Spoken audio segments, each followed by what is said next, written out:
we there?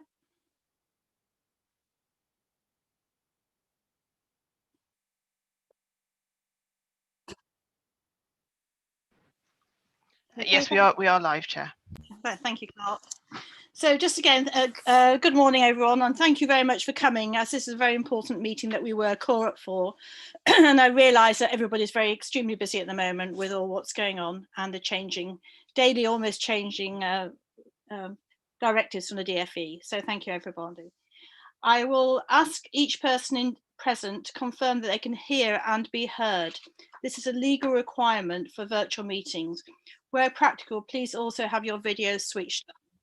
So I'll go through now members of the forum. So myself, Julie Cohn, Kathy Weston. I think Kathy's here. She was here earlier. Yes, I'm here and I can hear you. Yes, I can't see everybody on the video gallery at the moment. David Bennett.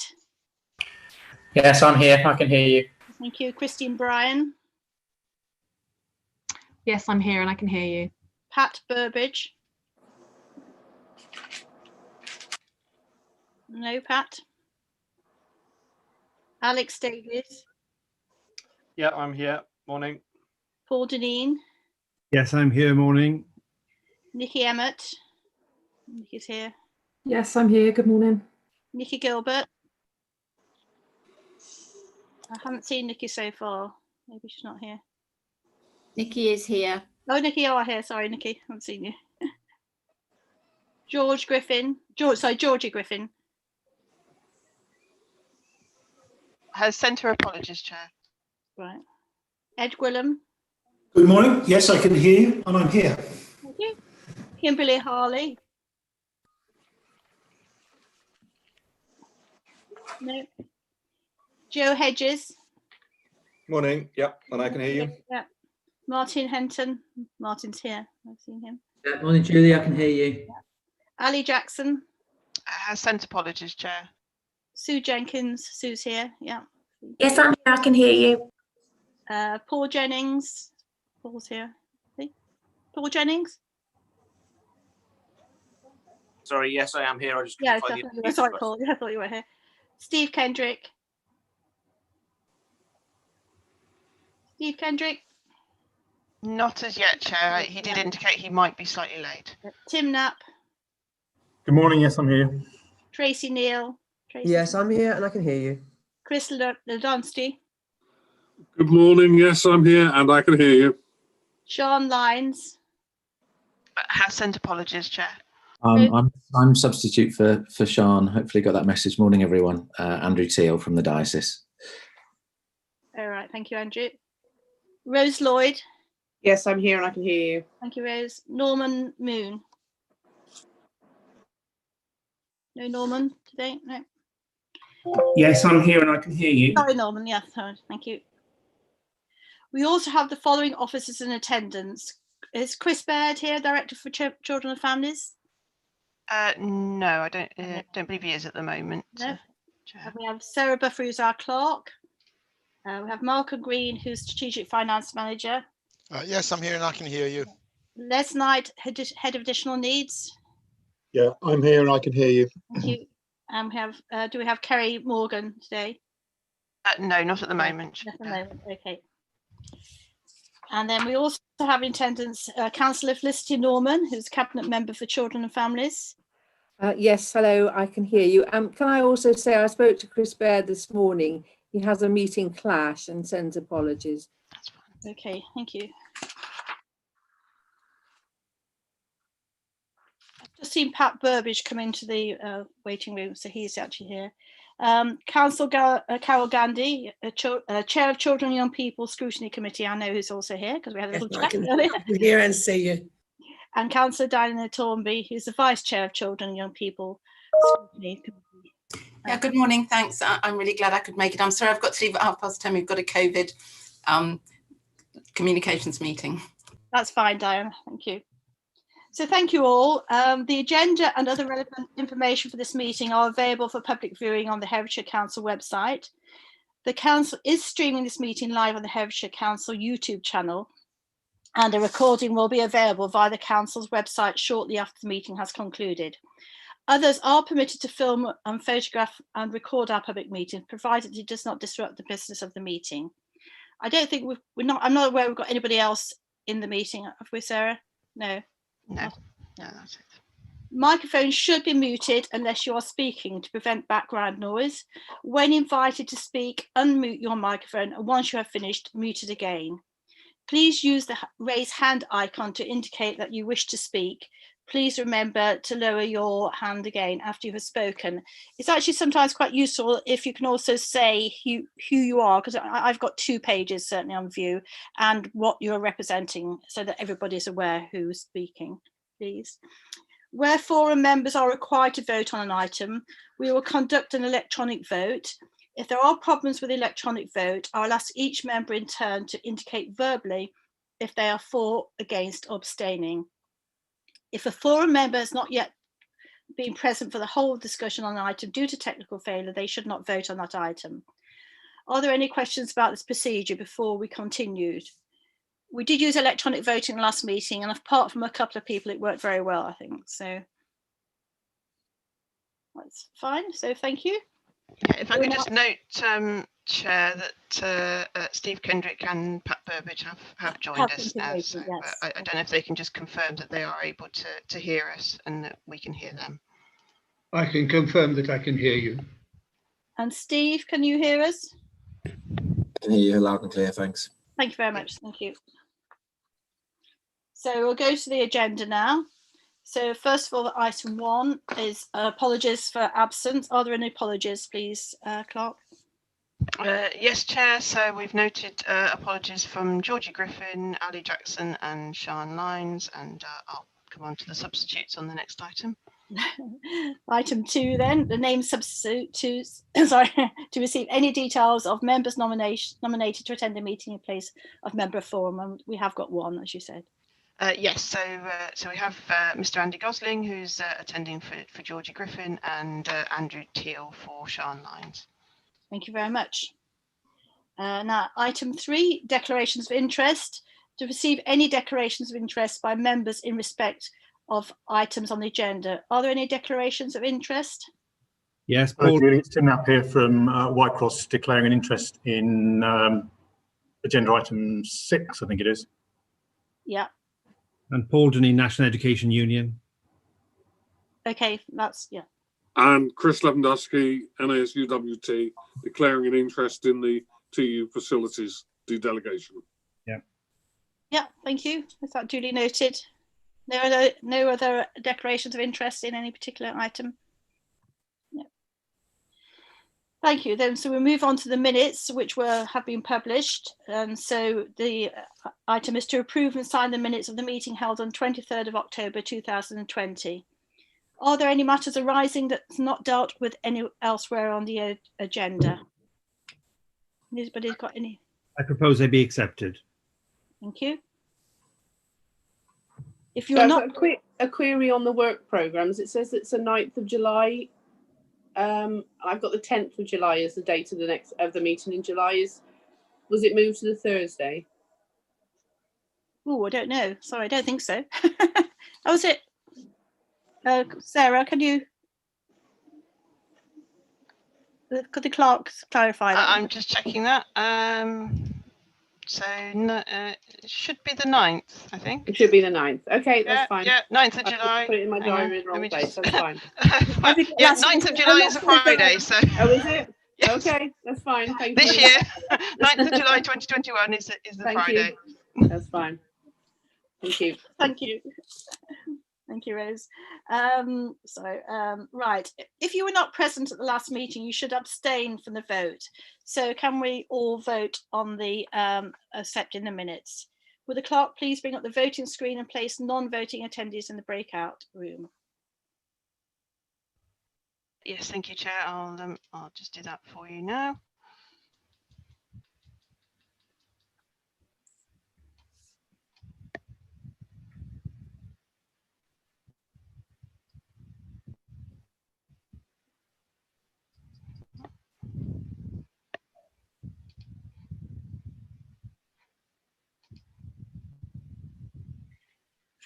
So you should all have the voting screen should appear now for you.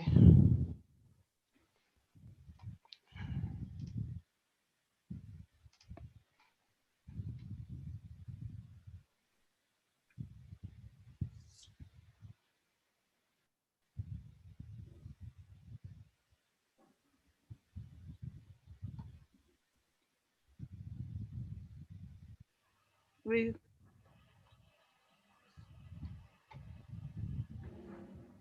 That come through, Sarah? So I've got 16 of the 19 have voted. Has anybody had difficulty being able to vote?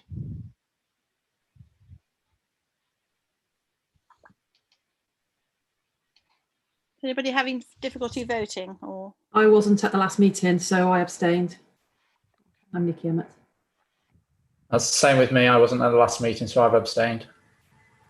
So did I. Yeah. I'm still in the main room, Sarah, but I'm not allowed to vote. No, that's fine, Malcolm. You'll be excluded from it. Right, so I've got 17 now have come through.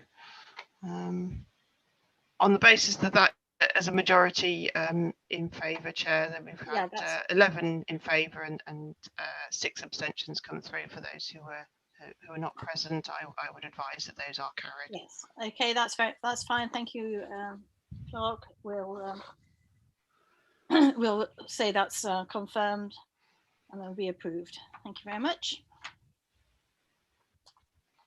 Sorry, I seem to have got a little bit of a cough, so I do apologise. Number 5, the school's budget.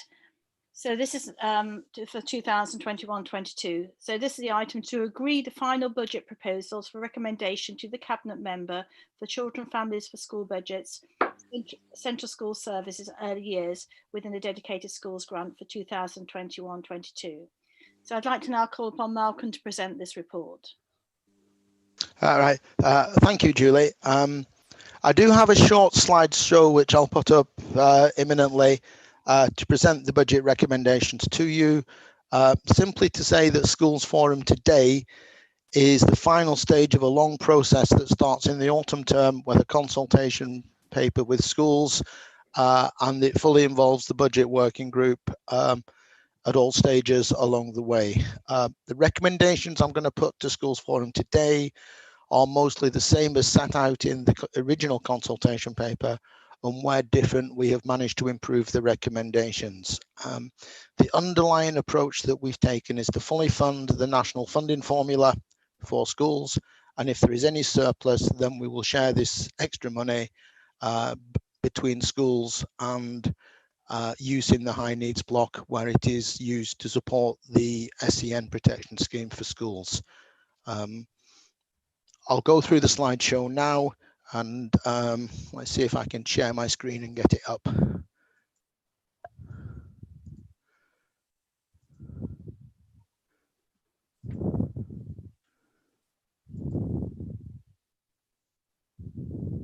Right, can everybody see that? Just confirm that's as it should be.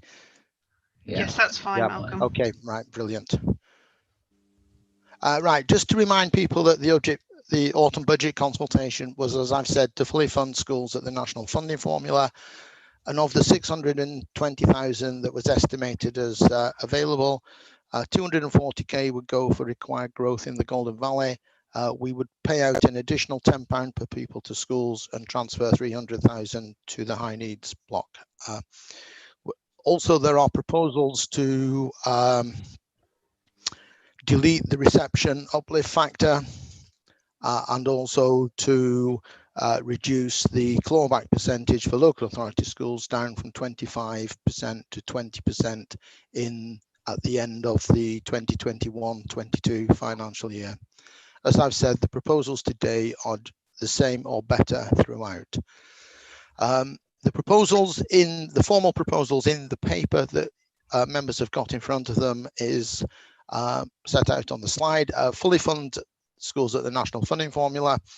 The surplus was a little bit more than anticipated, mainly because the government have frozen business rates for schools, and we got an extra 22,000 in growth funding.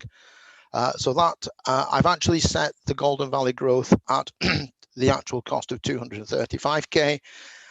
We are able to pay out to schools £15 per pupil extra, which is £5 more than what we proposed in the original consultation paper. The transfer to 300,000 for the high needs block is to largely support the SEN protection scheme, which is a scheme schools generally regard as important to help those schools who meet the threshold costs where for high needs pupils where they have a higher than average number in school. There is a recommendation in the national funding formula, which I think is recommendation A, where we have included £27,000, which is to pay additional monies for 6 small schools who lose out on the consolidation of the teachers' pay grant and teachers' pension grant. At the moment, Schools Forum can't make a decision on this because we are still waiting for the Secretary of State's decision as to whether it is the Minister will allow us to include that in the recommendations today. That decision will not, we will not be informed until next week, and hence there is a recommendation from the Budget Working Group which will set out the alternative. And the alternative is that if the Secretary of State approves the inclusion of this formula factor, we will include it.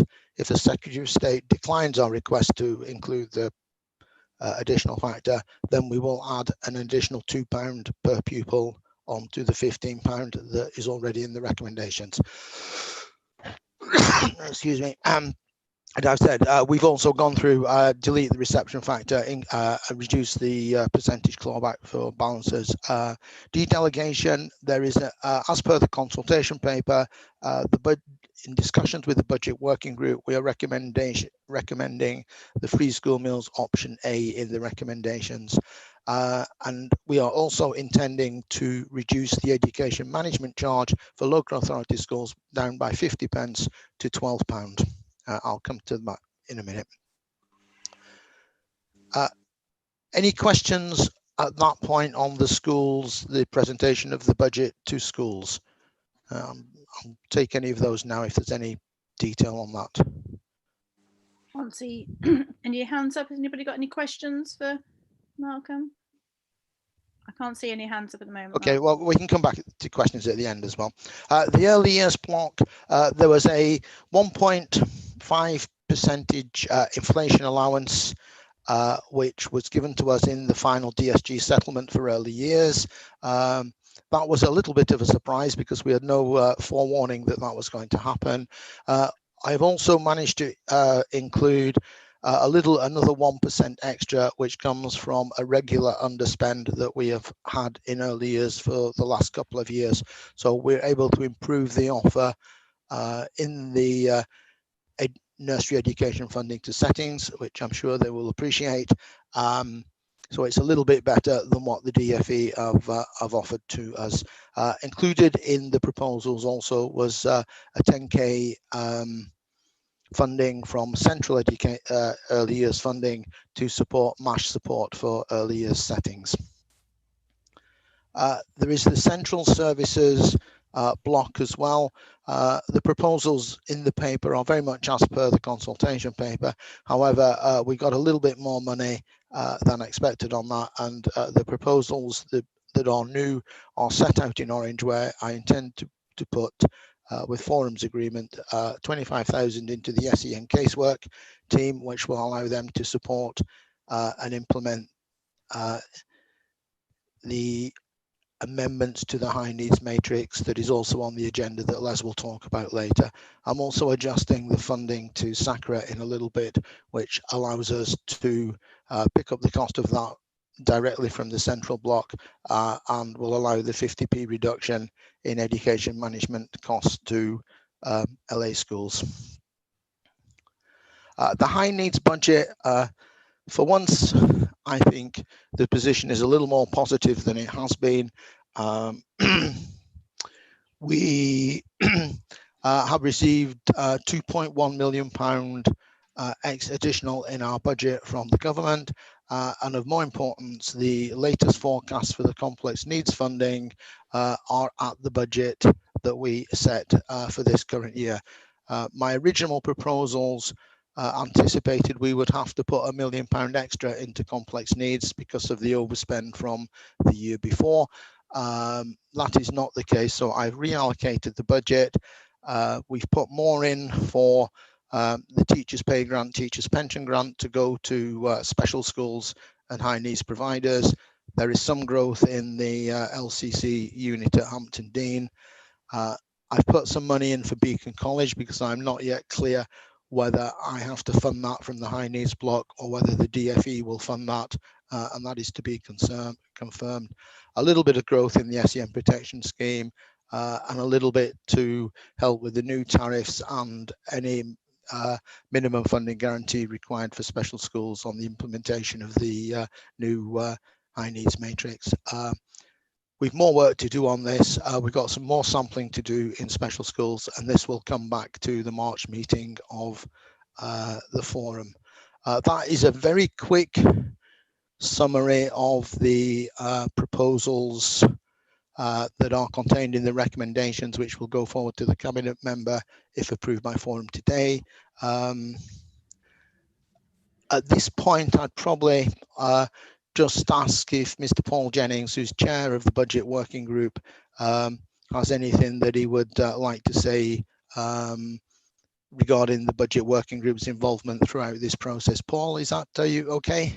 Absolutely, yes. Thank you, Malcolm. And can I just start off by thanking Malcolm for the work that he's put into the preparation of the consultation document recommendations that are before you this morning. I'd also like to thank colleagues on the budget working group. There have been a number of interesting and robust discussions on key points that we've had in our meetings over the last few months. And that's allowed us then to put together the recommendations which represent all sectors that are presented to forum this morning. It is refreshing to have a small amount of good news to be able to share with people in otherwise difficult times. And the budget working group are very happy to commend the document to Schools Forum this morning. So thank you, Malcolm, and to everybody else who's been involved in the process. Thank you, Paul, and thank you, Malcolm, very much. And I totally agree with your thank you for Malcolm, who puts a tremendous lot of work into all this. I can't see any raised hands at the moment, or would anybody like to ask any questions either of Malcolm or Paul?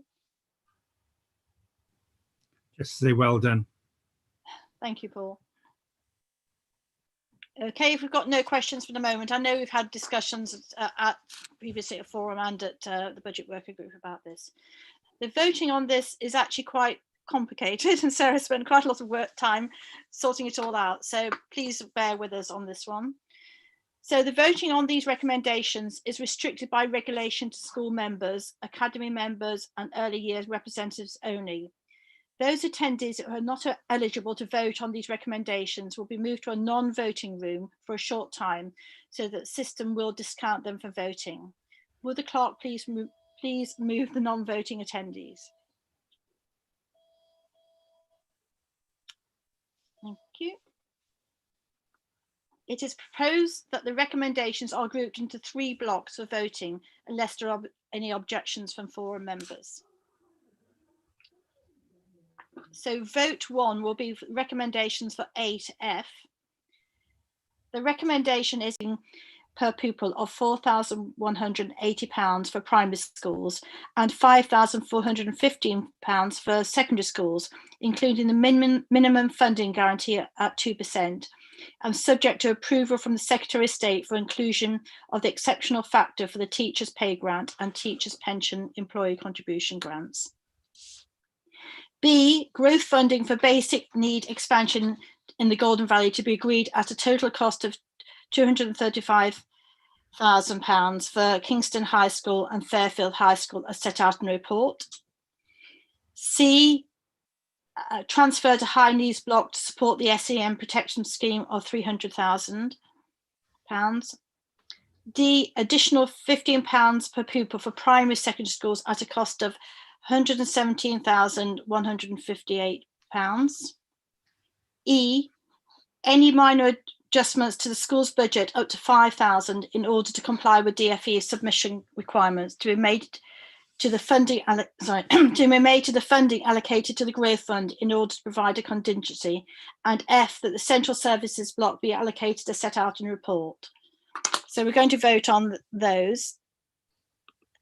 Please cast your vote now and press the submit button. If you cannot see the teachers, sorry, I've my page wrong, sorry, many apologies. If you cannot see the voting screen or unable to vote, please raise your hand.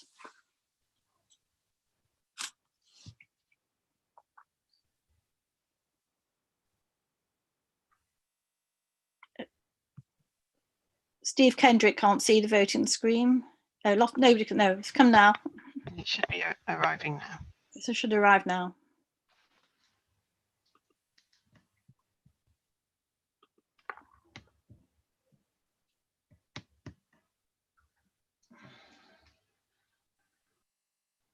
Has anybody still got problems, or have we all seen it?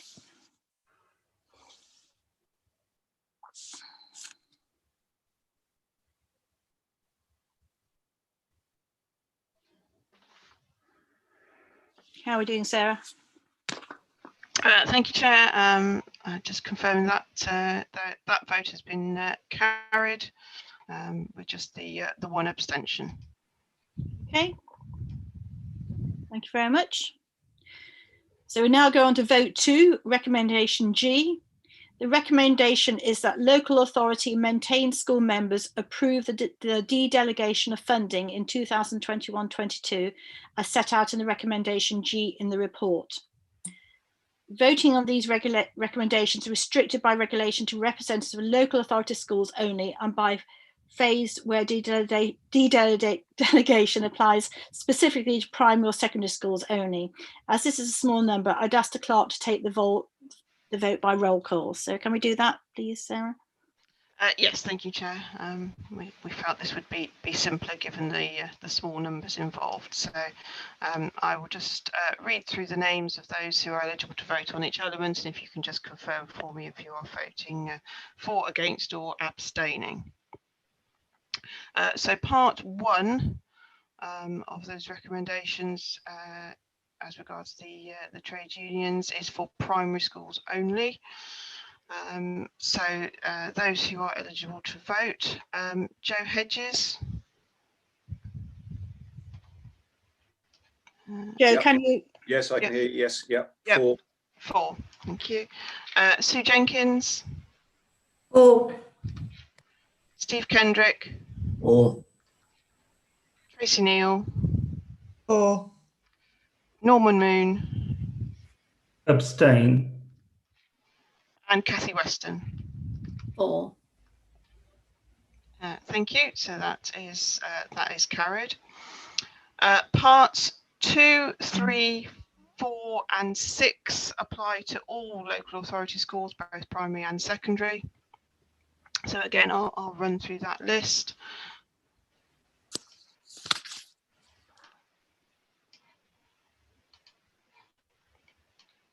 Right. Andy Gosling. 4. Joe Hedges. 4. Martin Henton.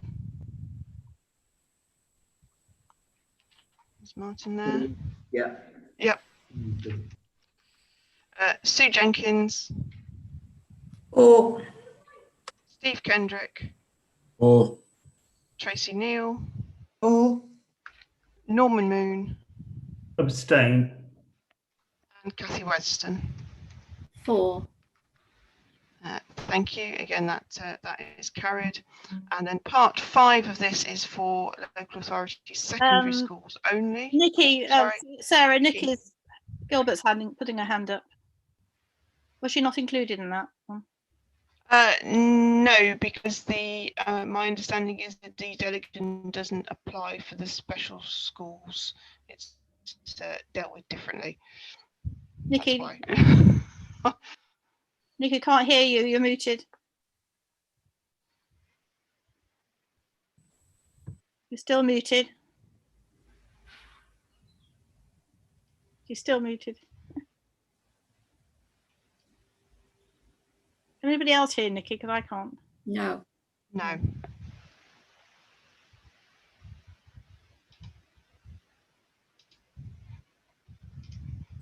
Can you go to chat? Yeah.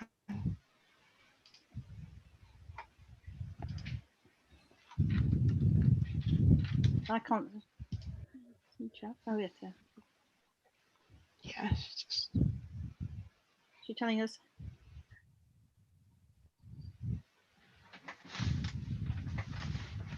Just trying to type something in at the moment.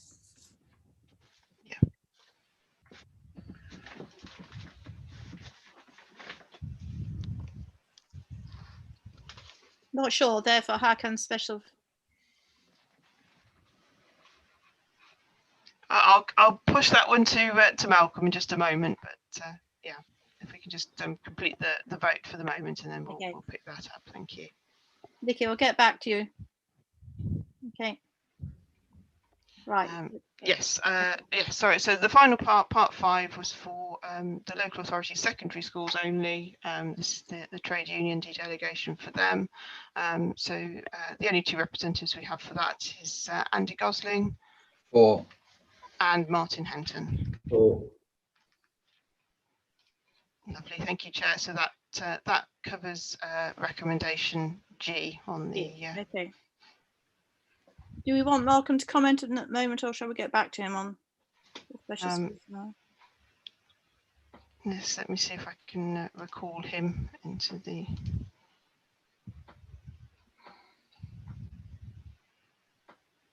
Malcolm not there now. I don't. Oh, I see. He's out of the room at the moment. That's right. Sorry. Yeah. Okay. Well, we can ask at the end if necessary. Yes, perhaps. Carry on. Yes, just finish that bit and then I'll get him back in. We'll go back to it, Nikki, in a minute. Okay. So vote 3, recommendations H to K and L. The recommendation is that H, the early years funding formula for Herefordshire providers from April 2021, be as follows. 1, 2-year-olds, £5.36 per hour. 2, 3 and 4-year-olds, £4.08 per hour plus 35p per hour for early years pupil premium. Eligible children plus a rurality supplement per provider of £52 per week. Pro rata for providers that deliver less than 100 hours per week. Paid for 38 weeks of each year. 3, early years central expenditure to be increased by 1.5% inflation. 4, the multi-agent safeguarding hub to be supported to help and support early years settings at a cost of 10,000 per annum. J, the reception uplift factor to be removed as proposed in the consultation paper. K, the maximum percentage for permitted carry forward of school balances to be reduced by 20% of the school allocation, including early years funding from April 2021. And L, in the event that approval is not received for the exceptional factor for the teachers' pay grant and teachers' pension employee contributions grant, the basic entitlement per primary and secondary school pupil will be increased by £2 a pupil, and the growth fund allocation is in recommendation B to be reduced to £234,000 to balance. Voting on these recommendations restricted by regulation to school members, academy members and early years representatives only. Would the clerk please bring up the voting screen? That should be on screen for you now, Chair. Yes, thank you.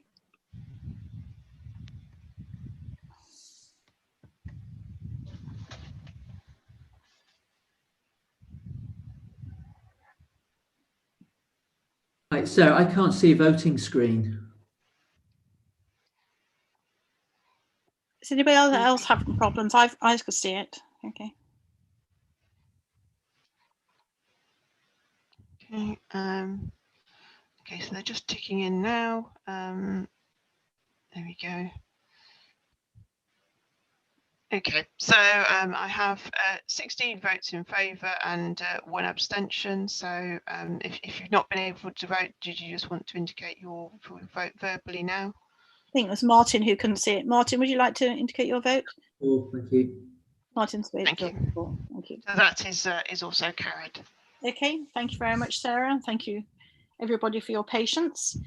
So please can the non-voting attendees be returned to the meeting?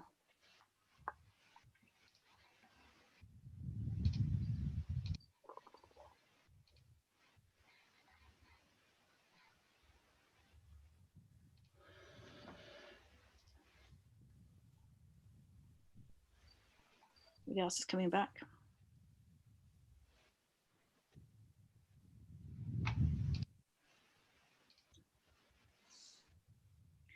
Malcolm, are you back?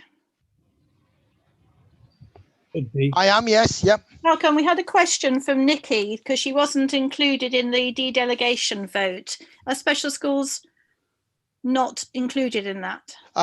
Dedelegation doesn't apply to special schools, and that's because what dedelegation really is it gives me the authority to top slice from the local authority school budgets any approved items from schools forum in order to avoid sending invoices and things to schools.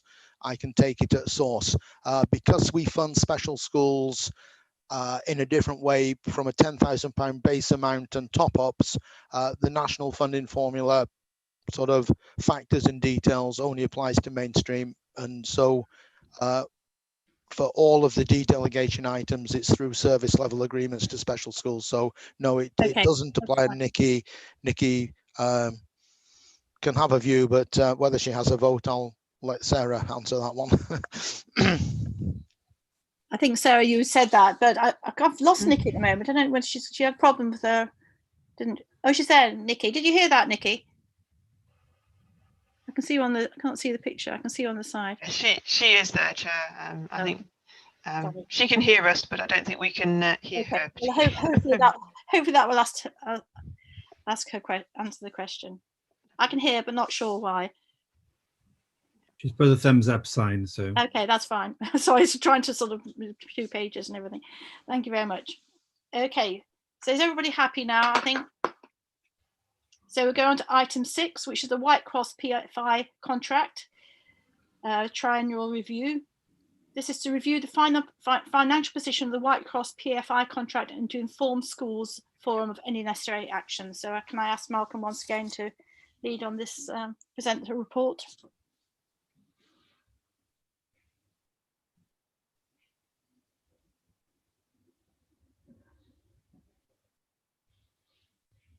Malcolm's just starting his presentation. We got the wrong one up, I think. Oh, it's next page. Sorry, thank you. Right, can everybody hear me? Yes. Yeah. Right. Okay. This is a very brief item,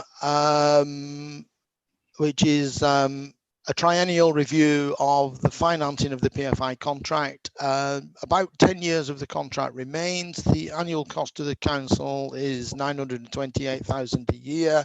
The money in the early years of the contract, we pay into a sinking fund, which we then use in the latter years of the contract to pay the PFI provider.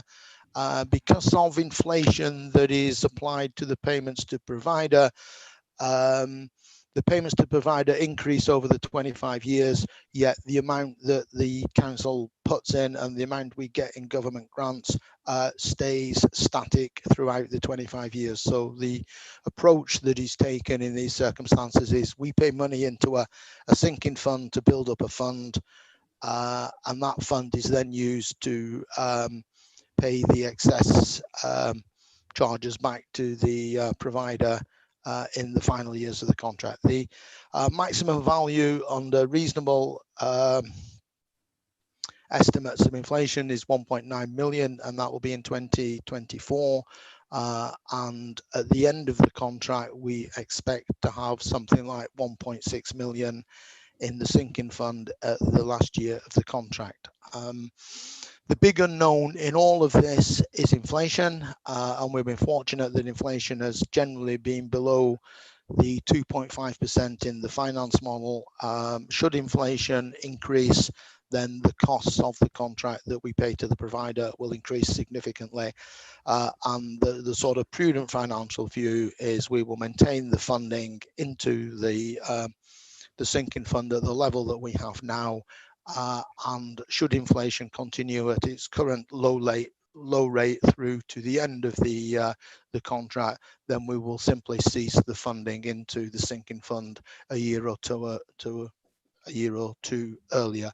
That's the technical explanation. I think suffice for Schools Forum to know, and for Mr. Knapp to know that everything is in order, it's all working well, and we can go another 3 years without changing anything.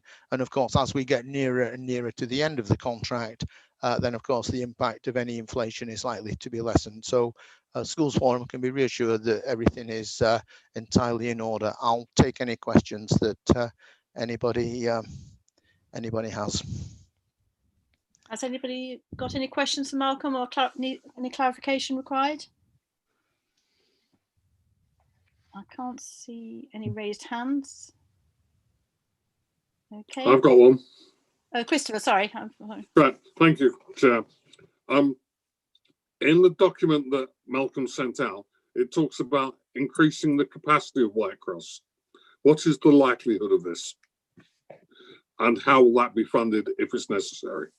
And when's it likely to take place? Malcolm, if you'd like to respond. Right, I can't. I know we have had discussions about possible increases at Whitecross, and others may be better qualified to answer that than me. But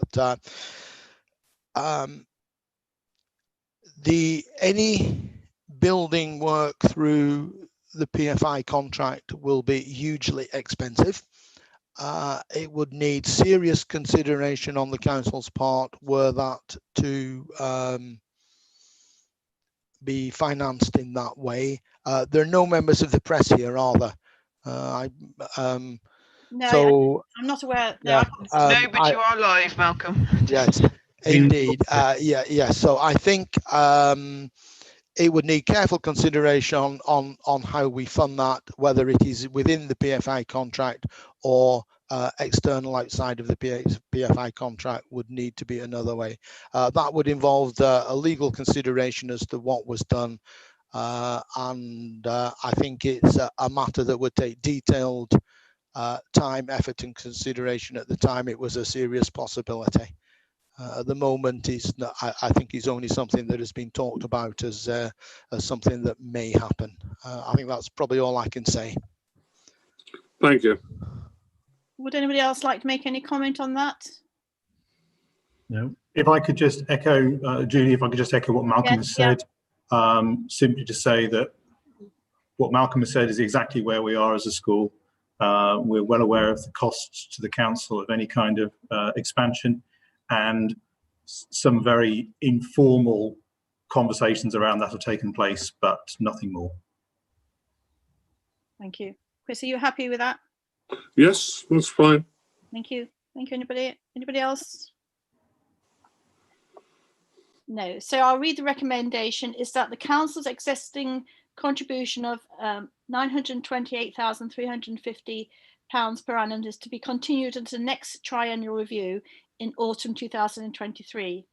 So would the clerk please remove non-voting attendees and bring up the voting, move non-voting attendees, not remove them, and bring up the voting screen.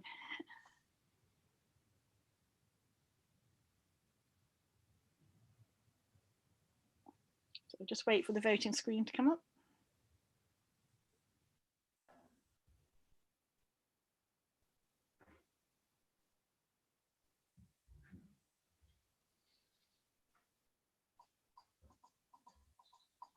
Right, Julie, again, I can't see a voting screen. No, I think it's just come now. You still not? Yeah. I've not been able to see one all the way through the meeting. Okay. All right. We'll get your. We'll ask you to vote in a minute. Thank you.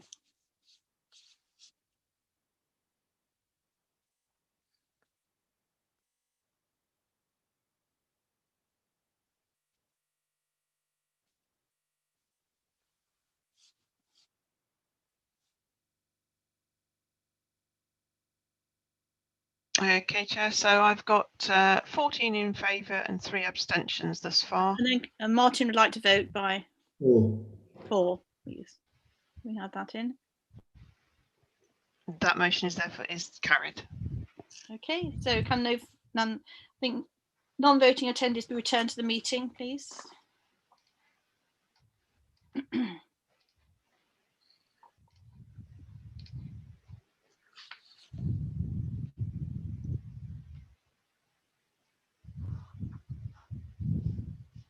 Right, I think people are back. Back. So we'll go to item 7, which is a high needs revised matrix and tariffs implementation plan. Sorry, I should have put my teeth in this morning. To update the schools forum on the implementation plan for the revised high needs matrix and to seek comments prior to consultation with schools and parent carer groups. And can I call on Les Knight to present this report, please? Yeah, good morning, everybody. The recommendation for this paper is to engage in wider consultation and then bring the results of that consultation back through budget working group and schools forum in March. So the commitment to review the high needs funding system, the matrix system, was made right at the start when the change from statements to education, health and care plans came in. There has been a considerable amount of work done on this in various ways. So it's important to distinguish between the matrix itself, which is the wording, which has been reviewed and revised for some time, and the actual table of tariffs, which are the values attached to the number of points generated by that wording in the matrix. Both of those documents are at the end of the paper for people to see. The reason for the change, or the reasons are set out in paragraph 5 of the paper, so those are that the existing matrix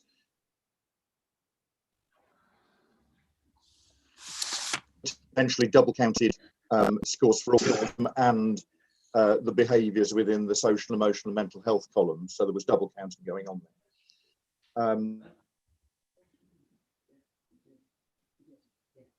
Is anybody else having a problem with hearing Les? Possible that you can score both as a. I've just received a message saying I'm unstable, which is possibly true. But yes, I'll turn my video off if that's okay. Okay, can you still hear me? Can you hear me now, Julie? I can hear you better than we did before, yeah. Yeah, okay. Did you miss any of that or? Today as well. Okay. Yeah. Can you hear me now? I can hear you, yeah. Can I get one of the people? Yeah. Yeah, I can. Yeah. Yeah, I think there's a general feeling we can hear you. I can't now. So I was giving somebody with background talking, I'm afraid. I can't. Yeah. The reasons why we needed to change it. So I'm talking about potentially double counting for specific learning difficulty and general learning difficulty. There wasn't sufficient recognition of the high level of medical and physical needs, typically those children in special schools, where we were having to make separate exceptional decisions. And the idea of the matrix is that it covers the vast majority of children. It's recognised there always will be exceptions to the matrix, but it should cover almost all children.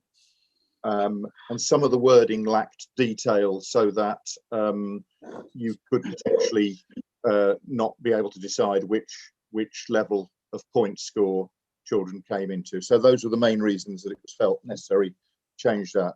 The development of the matrix was carried out with quite a lengthy consultation exercise and a working group with a wide range of stakeholders. And that was agreed, as I say, some time ago. The work since then has been trying to moderate to make sure that individual children didn't receive big changes to their financial package that supports them, and also that individual schools didn't have wide fluctuations between the old and the new system. So we've tried to stick to the original principles that we set out. Those are in paragraph 13. So those are that pupils should be funded at the same level, irrespective of the setting they attend. We seek to minimise the impact of funding changes, which I've just talked about. Funding levels will be split across the tariff boundaries as evenly as possible to avoid big jumps. So a small change in need should not result in a massive change in funding, and that our tariff system has to be sustainable within the high needs grant provided by central government. So one of the sticking points has been the minimum funding guarantee for special schools. So some time ago, we split the levels in the top-up tariff table from simple A, B, C to A1 and 2, B1 and 2, and then C, D, E, and F were in levels 1 to 4. But we had to maintain the children in the special schools at the top of those tariffs to avoid the fluctuations that would, potential fluctuations in the funding of the school. But that contradicts principle A, which is that all pupils should be funded at the same level, irrespective of the setting they attend. Malcolm and the SEN team have been doing quite a lot of work to try and smooth those things out to avoid, those large changes for individual settings, but trying to get back to the principle that a child with the same need described on their EHC plan should receive the same level of funding wherever they attend. In recent years, we've tried to update the values in the matrix so that it reflects inflation. And again, it's proposed to do that in the coming year. The result of the moderation exercise is shown in the table in paragraph 14, and that shows that generally there are not big fluctuations for particularly the special schools. There's a bit more money going into mainstream, but as Malcolm says, we need to do more work on the cohort that we've sampled for Brookfield, because we feel that is not robust. Otherwise, we've taken quite big samples from the other areas. The proposals are in paragraph 15, and proposal to implement this is really from April 2021. That's for new education, health and care plans, or new top-up tariffs outside of education, health and care plans. And then we will have a programme of running through at phase transfer all of the other pupils to put them onto the new system, and that will take 5 years to run through. Okay, I think that's probably the main points I need to make about it. Thank you, Les. I don't know whether Malcolm wants to make any additional comments, or would any colleagues like to ask Les any questions on this? This obviously has been quite a lengthy consultation, and will be then go out for consultation for schools and parent groups, etc. So would anybody like this opportunity to ask Les any questions at this present time? No, well done. I can't see any raised hands at the moment, so I'm sure Les will be happy to, by email or whatever means, answer any questions. Yeah, I think possibly Nikki wanted to say something, Chair, but I'm not sure whether she's resolved her problem with her microphone. Just her mic's still not working. Yeah, I suppose following the consultation, there will be a further opportunity to scrutinise this, depending on what comes back in addition from the consultation. So if people think of questions, it will come back through Budget Working Group and Schools Forum. Unfortunately, I don't know whether Nikki can type a quick. I think you're going to, I don't know whether it's special schools, you're going to look at the differences, aren't you, with them? And obviously I've got my Bars Court hat on here, but obviously we're having a deficit at the moment, according to your table. Yeah, I mean, I suppose any change will result in some changes to different schools, but they are relatively small fluctuations in an overall budget, So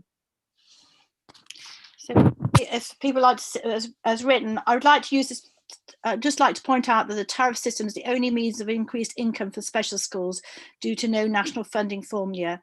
Yet if this has to be used for all increased costs, some pupil-based funding has to be spent on whole school costs. Yeah, that's understood. That's the system basically that we're presented with nationally. Yeah. Malcolm, would you like to make any comments at all? I don't think so. I think Les has said everything. I'm very conscious that we need to do some more sampling for Brookfield to make sure that the new tariff values are fully as accurate as we can do. So it may be that when we do that work with the budget working group, there may be some minor adjustments to the actual monetary amounts attached to each tariff point when we come back in March. But no, I mean, Les and I work on this together, so you know, I'm with him. Nikki has pointed out, she said, we have no year-on-year increase in the basic per pupil funding, unlike mainstream colleagues, which obviously is a great difference between the different settings. Right. Can I just comment on that, Julie? Yeah. Yeah. That's what I was. The inflationary increases, certainly in recent years, and I think Malcolm can confirm this, have been greater on the tariffs C to F, which are the ones most likely to be relevant to special schools, and they've had greater inflationary increases because we recognise the costs of employment of staff, and that special schools have significantly higher numbers of support staff, you know, relative to the number of pupils. So that has been kind of built in, and that is an attempt to provide a year-on-year increase. I don't know whether Malcolm wants to add to that. Yeah, I can simply say that in the high needs budget that will come back in March, the tariff increase for tariffs A to C, which are typically mainstream, is 1%. The tariff percentage increase for tariffs D to F is 2.5%. We are well aware, and Nikki knows that we do we do the best that we can with the high needs block to add double the inflation amount to the top ups. And we do feed back to DFE that it is about time the £10,000 was increased, and it should be nearer 11,000. The response I get from the DFE is that it will all be part of the national SEND review, which we are expecting to be published in due course. Yeah, we had a meeting with the DFE this week that said it would be published before the end of this term. Okay, that's really useful to know. Yeah. Exactly. Nikki's just said, can I just read what Nikki said? She said, I just want colleagues to realise that this is why the upper tariffs are increased. However, this is intended to be pupil support other than increased costs. I think she just wanted people to be aware. Yeah, I think we're viewing the budget for special schools in its entirety. So the only way we can increase funding to special schools is through the tariffs. As Malcolm says, we aren't able to adjust the 10,000 base funding for each pupil. So we have to do that through the tariffs. So we're expecting schools to spread that across both their base costs and the pupil costs, hence the higher value in C to F or D to F. Okay, well, obviously this is going to out for consultation. Well, hopefully if we vote for this, that it's going out for consultation, and we have the opportunities for more discussion on this. And I'm really sorry, Nikki, that you can't speak to us, but thank you for your comments on the chat. If anybody else want any questions for Les or Malcolm, Paul, you've got a question? No. No, sorry. No, Paul Jennings. No, something that's come from chat. Direct message. No, that's to somebody else, I think. Okay. So if we're all happy, we'll go to the vote then. So that the recommendations are that A, School Forum endorses the implementation plan for consultation with schools and parent groups, subject to any comments made. B, the budget working group has been to be asked to consider the responses to the consultation and any necessary financial adjustments. And C, a finalised implementation plan and tariff values to be considered by Schools Forum at the meeting in March. Obviously, this gives the opportunity for everybody to have a say. So would the clerk please move non-voting attendees and bring up the voting screen?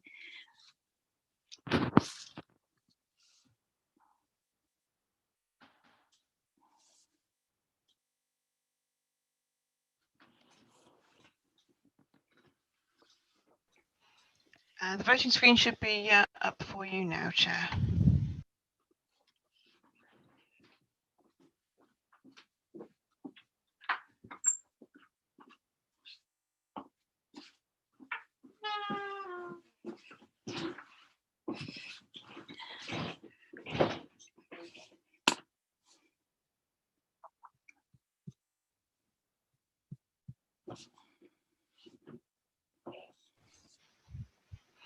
Right, I can confirm that has been carried, Chair. Thank you very much.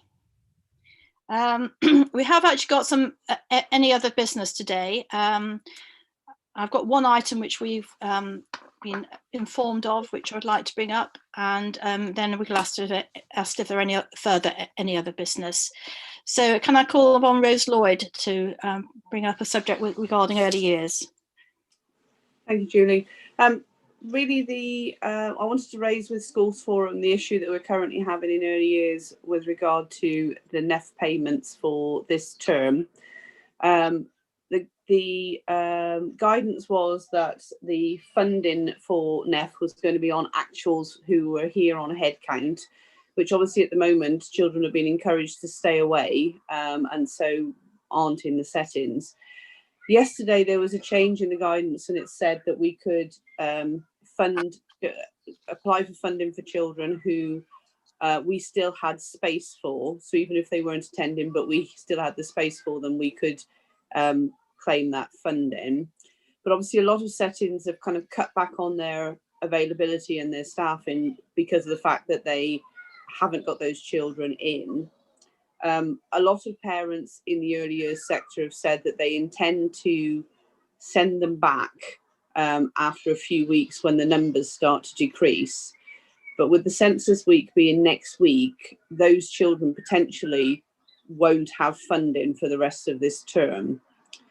For early years at the moment, there is a big struggle going on because obviously our numbers have decreased quite a lot because people are working from home, and so they've shortened hours and those kind of things. Last term, the DFE are giving us a top up of funding based on what our numbers were in autumn 19, which has helped kind of cover the losses that we made last term because of COVID. And then they said that they wouldn't do that this term because the idea was by now we should be increasing numbers again and we should be back up to the kind of attendance that we had last year. But obviously because COVID has continued, those numbers aren't coming back in. So we've got a double whammy now that we had less numbers before. We're now being told that because people are following the guidelines and staying at home, we're not going to get funding for those children too. Obviously, and there's the risk that they won't be able to come back in until Easter, because if we can't have funding for them because they're not on the census, then that causes an even bigger problem. So, you know, we've just got to raise this up. What would be nice is if we could somehow work out how we could get some additional funding into nurseries to cover the losses that they're making at the moment. You know, we're all aware that NEF doesn't cover the costs within a setting, and now we're kind of having it slammed from all sides. The extra that people had to support them last term is basically all gone, and there is obviously going to be some issues, and there's already, you know, the risk, people talking about settings needing to close. And then, you know, we potentially have the risk that we fail in our statutory duty to provide enough sufficiency for all the children who want to attend. So I wanted to raise it to, you know, work out what we can do to kind of keep early years funded enough to keep the places there. I think we could probably call upon Malcolm first to respond to that, and then other colleagues to, I know some of the colleagues probably have got comments to make on this. Malcolm, can I ask you to respond to that? Yeah, by all means. Thank you, Rose. Rose and I have been in discussion about all of this, and we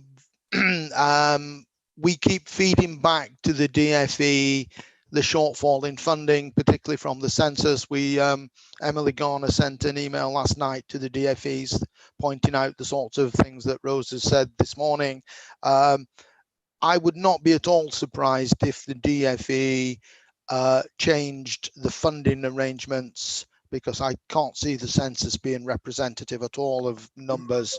And of course, it's not only that if the children aren't recorded on the census, the providers don't get paid, the council doesn't get it in its DSG either, so we aren't given the money to fund through to providers. So I think the DFE will have to think again about all of this in due course. I've also been discussing with Kerry about further support that we can actually might be able to make available to providers. I don't know whether Kerry wants to say something Kerry, at would this you like point. to? Yeah, thank you, folks. Thanks, Rose. We're well aware of the problems, actually, and as you described them. If I've got it right, I think the DFE are rolling on the census figures from 2019 to 20 and then to 21. But that doesn't give you much comfort, because they're only guaranteeing, I think, up to 85% of whatever they would have paid before. But the gap is significant. The council we are still waiting on the DFE to finally. I think Malcolm's right. They will probably plug that gap, but they haven't actually confirmed they're going to do it yet. But in the meantime, the council have taken a decision to support nurseries in some way. I can't put an exact figure on it yet, because that decision only was taken yesterday.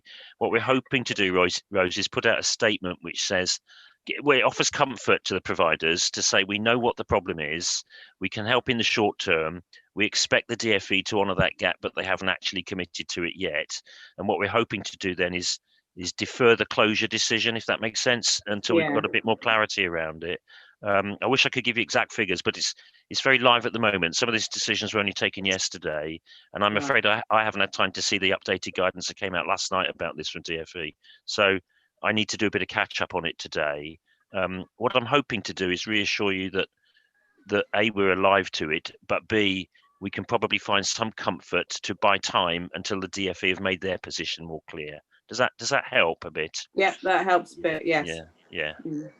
Thanks, folks. Thanks, Chair. Anybody else like to make any comments on in this discussion? Can we just give our full support to Kerry on behalf of Schools Forum to facilitate that decision and to support whatever way we can in Herefordshire the needs that Rose outlined? Thank you, Paul. Thank you, Paul. Anybody else? Are you happy with that, Rose? I know we're not solve your problems, but hopefully the discussion. Yeah, as long as there's, the communication keeps going and we can do something, then it will just, I think the DFE is going to have to come round, but because everything is so hand to mouth in early years, it's decisions are going to have to be made very quickly, so we do need some communication quickly as well. Thank you. Can I just ask a question, Chair, of Rose while she's here? Rose, can you give me a sense of when you think the settings will be taking that open or closed decision? Have we got a couple of weeks left before that decision has to be made? Well, I think the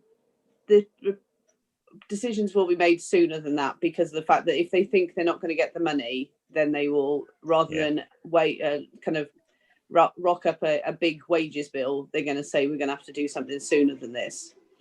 And it's also the places for the vulnerable children at the moment. I'm not sure. I know 4 settings are currently closed, and a lot have reduced their capacity. So there is a risk that we're soon going to get into a real problem that people are going to take bigger decisions. So thanks, Rose. So it is urgent, isn't it? Thanks. It is. Thanks. Is there any other comments anybody would like to make? Use the opportunity.